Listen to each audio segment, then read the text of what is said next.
Hi student, welcome to Educast. ഇന്ന് നമ്മൾ നോക്കാൻ പോകുന്നത് എന്താണ് വേരിയബിൾസ് എന്നുള്ളതാണ്. വേരിയബിൾ എന്ന് പറയുന്നത് ഏറ്റവും സിംപ്ലസ്റ്റ് ആൻഡ് കോമൺ കോൺസെപ്റ്റാണ് നമ്മുടെ പൈത്തണിനകത്തുള്ളത്. അപ്പോൾ നമുക്ക് നോക്കാം എന്താണ് വേരിയബിൾസ് എന്ന് പറയുമ്പോൾ. വേരിയബിൾസ് എന്ന് പറയുമ്പോൾ സിംപ്ലി ഒരു റിസർവ്ഡ് മെമ്മറി ലൊക്കേഷൻസ് ആണ്. അതായത് നമുക്കൊരു വേരിയബിളിനകത്തോട്ട് നമുക്കൊരു വാല്യൂവിനെ സ്റ്റോർ ചെയ്ത് കൊടുത്തു കഴിഞ്ഞാൽ നമുക്ക് എക്സ്പ്ലിസിറ്റ്ലി നമുക്ക് ആ ഒരു വാല്യൂവിന് വേണ്ടിയിട്ട് നമ്മുടെ പൈത്തണിനകത്ത് ഒരു മെമ്മറി അലോക്കേഷനൊന്നും നമ്മൾ ചെയ്യേണ്ട ആവശ്യമില്ല. വൺസ് ആ ഒരു ഈക്വൽ ടു സിമ്പിൾ എന്ന് നമ്മൾ ആ പൈത്തണിനകത്ത് നമ്മൾ അതിന് പറയുന്നത് അസൈൻമെൻറ്റ് ഓപ്പറേറ്റർ എന്നാണ്. ആ ഒരു അസൈൻമെൻറ്റ് ഓപ്പറേറ്റർ കണ്ടു കഴിഞ്ഞ് കഴിഞ്ഞാൽ അവർ എന്ത് ചെയ്തോളും, ആ ഒരു വാല്യൂവിന് ആവശ്യമായിട്ടുള്ള മെമ്മറി അലോക്കേഷൻ അവിടെ നടന്നിട്ടുണ്ടായിരിക്കും. സിംപ്ലി ഇത്രയും ചിന്തിക്കുക. നമ്മുടെ വേരിയബിൾസ് എന്ന് പറയുന്ന സമയത്ത് അതൊരു കണ്ടെയ്നറായിട്ട് നമ്മൾ അസ്യൂം ചെയ്യാം. കണ്ടെയ്നർ എന്ന് പറയുമ്പോൾ നമുക്ക് എന്താണ്, അതിനകത്ത് നമുക്ക് കാര്യങ്ങൾ സ്റ്റോർ ചെയ്യാൻ പറ്റും.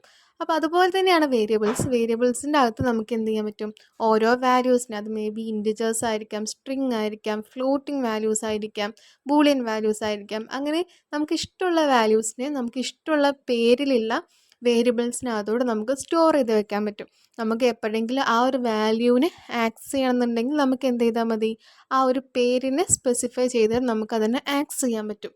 അതിൻ്റെ എക്സാമ്പിൾ നോക്കിയേ. നമ്മൾ എ എന്ന് പറയുന്ന ഒരു വേരിയബിളിനകത്തോട്ട് 100 എന്ന് പറയുന്ന ഒരു ഇൻറ്റിജർ വാല്യൂവിനെ നമ്മൾ അസൈൻ ചെയ്തു. ഈ ഈക്വൽ ടു സിമ്പിളിനെ നമ്മൾ പൈത്തണിൽ പറയുന്നത് അസൈൻമെൻറ്റ് ഓപ്പറേറ്റർ എന്നാണ്.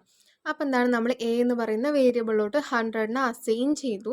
നമുക്ക് ഈ എയുടെ വാല്യൂവിനെ എവിടെയെങ്കിലും വെച്ച്, അതായത് കോഡൊക്കെ കുറേ ചെയ്ത് കഴിഞ്ഞ് താഴത്തെ എവിടെയെങ്കിലും നമുക്ക് ആ ഒരു 100 എന്ന് പറയുന്ന വാല്യൂവിന് നമുക്ക് ആവശ്യമുണ്ടെങ്കിൽ നമുക്ക് എന്ത് ചെയ്താൽ മതി, പ്രിൻറ്റ് എ എന്ന് പറഞ്ഞു കൊടുത്തു കഴിഞ്ഞാൽ നമുക്ക് ആ 100 എന്ന് പറയുന്ന വാല്യൂ പ്രിൻ്റ് ചെയ്ത് വരും.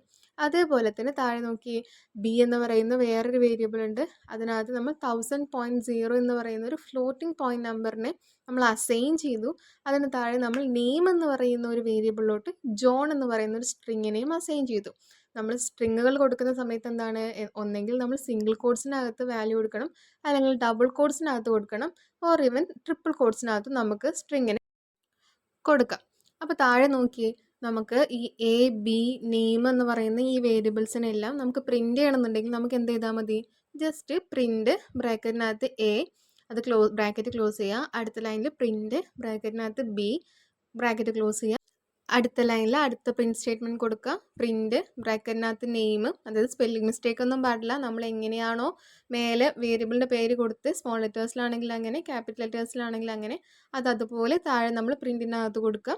എന്നിട്ട് റൺ ചെയ്യുന്ന സമയത്ത് എന്താണ്, നമുക്ക് 100,000 ജോൺ എന്ന് പറഞ്ഞ് ഓരോ ലൈനിലായിട്ട് പ്രിൻറ്റ് ചെയ്ത്